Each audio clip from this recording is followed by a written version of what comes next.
Hello दोस्तों, आज हम पढ़ रहे हैं कहानी दादी माँ। श्री मंगल सिंह सुमन द्वारा लिखी ये कहानी सुनिए।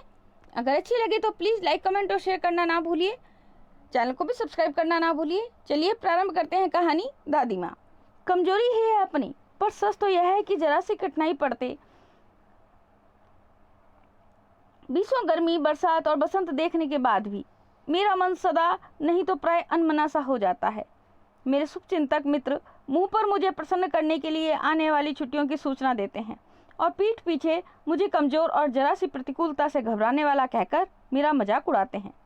मैं सोचता हूँ, अच्छा अब कभी उन बातों को ना सोचूंगा। ठीक है, जाने दो, सोचने से होता ही क्या है। पर बरबस मेरी आंखों के सामने शरद की शीत किरणों के समान स्वच्छ शीतल किसी की धुंधली छाया नाच उठती है। मुझे लगता है जैसे क्वार के दिन आ गए हैं। मेरे गांव के चारों ओर पानी ही लोरे ले रहा है। दूर के सिवान से बहकर आए हुए मोथा और साई की अधगली घासें, घेऊर और बन प्याज की जड़ें तथा नाना प्रकार की बरसाती घासों के बीज सूरज की गर्मी में खौलते हुए पानी में सड़कर एक विचित्र गंध छोड़ रहे हैं। रास्तों में कीचड़ सूख गया है और गांव के लड़के किनारों पर झाग भरे जलाशयों में धमाके से कूद रहे हैं। अपने अपने मौसम की अपनी अपनी बातें होती हैं।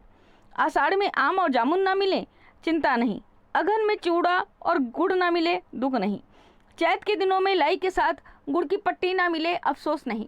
पर क्वार के दिनों में इस गंधपूर्ण झाग भरे जल में कूदना न हो तो बड़ा बुरा मालूम होता है। मैं भीतर हुड़क रहा था। 2-1 दिन ही तो कूद सका था, पर नहा धोकर बीमार हो गया। हल्की बीमारी ना जाने क्यों मुझे अच्छी लगती है। थोड़ा थोड़ा ज्वर हो, सर में साधारण दर्द और खाने के लिए दिन भर नींबू और साबू। लेकिन इस बार ऐसी चीजें नहीं थी। ज्वर जो चढ़ा तो चढ़ता ही गया, रजाई पर रजाई, और उतरा रात 12 बजे के बाद। दिन में मैं चादर लपेटे सोया था। दादी माँ आई, शायद नहाकर आई थी।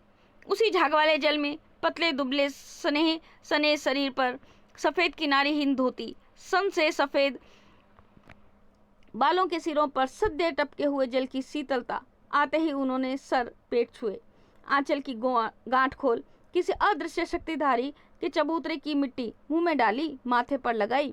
दिन रात चारपाई के पास बैठी रहती, कभी पंखा जलती, कभी जलते हुए हाथ पैर कपड़े से सहलाती, सर पर दालचीनी का लेप करती और 20 बार छू छू कर ज्वर का अनुमान करती। हांडी में पानी आया कि नहीं, उसे पीपल की छाल से छौंका कि नहीं, खिचड़ी में मूंग की दाल एकदम मिल तो गई है ना, कोई बीमार के घर में सीधे बाहर से आकर तो नहीं चला गया, आदि लाखों प्रश्न पूछ पूछ कर घर वालों को परेशान कर देती।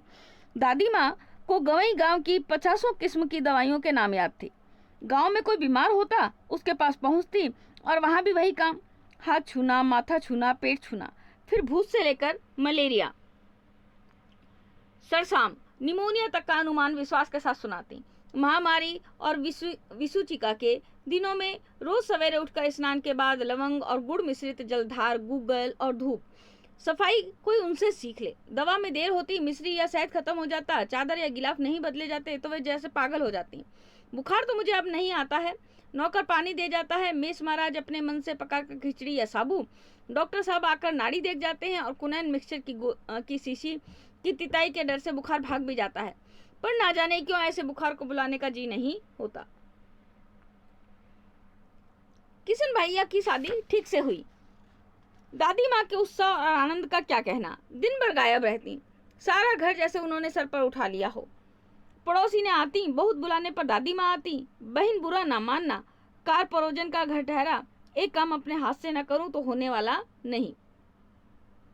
जानने को यूं सभी जानते थे कि दादी माँ कुछ करती नहीं, पर किसी काम में उनकी अनुपस्थिति वस्तुतः विलंब का कारण बन जाती।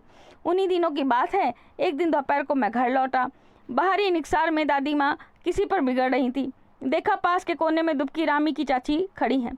सोना होगा धन्नो, रुपए मैं सूद के आज दे दे, तेरी आंख में तो शर्म है नहीं।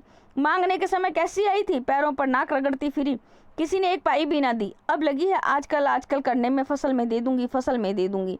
अब क्या तेरी खातिर दूसरी फसल कटेगी? दूंगी मालकिन। रामी की चाची रोती हुई दोनों हाथों से आंचल पकड़े दादी माँ के पैरों की ओर झुकी। बिटिया की शादी है, आप न दया करेंगी तो उस बेचारी का निस्तार कैसे होगा? हट हट, अभी नहा के आ रही हूँ। दादी माँ पीछे हट गई। जाने दो दादी, मैंने इस अप्रिय प्रसंगों को हटाने की गरज से कहा। बेचारी गरीब है, दे देगी कभी। चल चल चला है समझाने। मैं चुपके से आंगन की ओर चला गया। कई दिन बीत गए, मैं इस प्रसंग को एकदम सा भूल गया। एक दिन रास्ते में रामी की चाची मिली। वह दादी को पूतो फलो दूधो नाहो का आशीर्वाद दे रही थी। मैंने पूछा, क्या बात है धन्नो चाची? तो उसने विवल होकर कहा, उरीन हो गई बेटा, भगवान भला करे हमारी मालकिन का। कल ही आई थी, पीछे का सभी रुपया छोड़ दिया, ऊपर से 10 रुपये का नोट देकर बोली, देखो धन्नो, जैसे तेरी बेटी वैसे मेरी बेटी, 10-5 के लिए हंसाई ना हो। देवता है बेटा, देवता। उस रोज तो बहुत डांट रही थी। मैंने पूछा, वह तो बड़े लोगों का काम है बाबू, रुपया देकर डांटे भी ना तो लाभ क्या। मैं मन ही मन इस तर्क पर हंसता हुआ आगे बढ़ गया। किशन के विवाह के दिनों की बात है। विवाह के 4-5 रोज पहले ही औरतें रात भर गीत गाती हैं। विवाह की रात को अभिनय भी होता है। यह प्राय एक ही कथा का हुआ करता है। उसमें विवाह से लेकर पुत्रोत्पत्ति तक के सभी दृश्य दिखाए जाते हैं। सभी पाठ औरतें ही करती हैं। मैं बीमार होने के कारण बारात में न जा सका। मेरा ममेरा भाई राघव दालान में सो रहा था। वह भी बारात जाने के बाद पहुंचा था। औरतों ने उस पर आपत्ति की। दादी माँ बिगड़ी। लड़के से क्या पर्दा, लड़के और ब्रह्मा का मन एक सा होता है। मुझे भी पासी की एक चारपाई पर चादर उड़ाकर दादी माँ ने चुपके से सुला दिया था। बड़ी हंसी आ रही थी। सोचा कहीं जोर से हंस दूं, भेद खुल जाए तो निकाल बाहर किया जाऊंगा, पर भाभी की बात पर हंसी रुक ना सकी और भंडाफोड़ हो गया। देबू की माँ ने चादर खींच ली। कहो दादी, ये कौन बच्चा सोया है? बेचारा रोता है शायद, दूध तो पिला दूं। हाथापाई शुरू हुई। दादी माँ बिगड़ी। लड़के से क्यों लगती है? सुबह रास्ते में देबू की माँ मिली। कल वाला बच्चा भाभी। मैं वहां से जोर से भागा और दादी माँ के पास जा खड़ा हुआ। वस्तुतः किसी प्रकार का अपराध हो जाने पर जब हम दादी माँ की छाया में खड़े हो जाते हैं तो अभयदान मिल जाता। स्नेह और ममता की मूर्ति दादी माँ की एक एक बात आज कैसी कैसी मालूम होती है। परिस्थितियों का वात्या चक्र जीवन को सूखे पत्ते सा कैसा नचाता है, इसे दादी माँ खूब जानती थी। दादा की मृत्यु के बाद से ही वे बहुत उदास रहती। संसार उन्हें धोखे की टट्टी मालूम होता। दादा ने उन्हें स्वयं जो धोखा दिया, वे सदा उन्हें आगे भेजकर अपने पीछे जाने की झूठी बात कहा करते थे। दादा की मृत्यु के बाद कुकुर मुत्ते की तरह बढ़ने वाले मुंह में राम बगल में छुरी वाले दोस्तों की शुभ चिंता ने स्थिति और भी डामाडोल कर दी। दादा के श्राद्ध में दादी माँ के मना करने पर वे पिताजी ने जो अतुल संपत्ति व्यय की, वह घर की तो थी नहीं। दादी माँ अक्सर उदास रहा करती। माघ के दिन थे, कड़ाके का जाड़ा पड़ रहा था, पछुआ का सन्नाटा और पाले की शीत हड्डियों में घुसी पड़ी रहती। शाम को मैंने देखा दादी माँ गीली धोती पहने कोने वाले घर में एक संदूक पर दिया जलाए हाथ जोड़कर बैठी हैं। उनकी स्नेह कातर आंखों में मैंने आंसू कभी नहीं देखे थे। मैं बहुत देर तक मन मारे उनके पास बैठा रहा। उन्होंने आंखें खोली। दादी माँ, मैंने धीरे से कहा, क्या है रे, तू यहाँ क्यों बैठा है? दादी माँ, एक बात पूछूं, बताओगी ना? मैंने उनकी स्नेहपूर्ण आंखों की ओर देखा। क्या है, पूछ।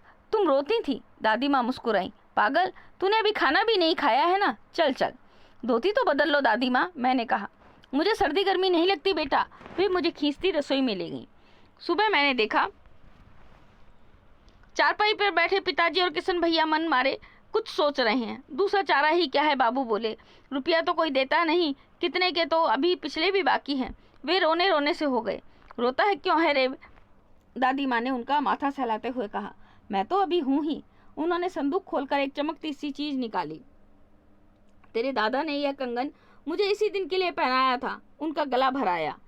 मैंने इसे पहना नहीं, इसे सहेज कर रखती आई हूँ। यह उनके वंश की निशानी है। उन्होंने आंसू पोंछकर कहा। पुराने लोग आगा पीछा सब सोच लेते थे बेटा। सचमुच मुझे दादी माँ साफ भ्रष्ट देवी सी लगी। धुंधली छाया विलीन हो गई।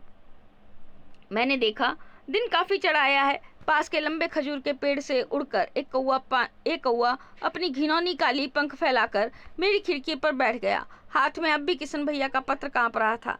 काली चींटियों सी कतारें धूमिल हो रही थी। आंखों पर विश्वास नहीं होता। मन बार बार अपने से ही पूछ बैठता था, क्या सचमुच दादी माँ नहीं रही? कैसी लगी कहानी? अगर अच्छी लगी तो प्लीज़ लाइक, कमेंट और शेयर करना ना भूलें। चैनल को भी सब्सक्राइब करना ना भूलें। धन्यवाद। नमस्कार।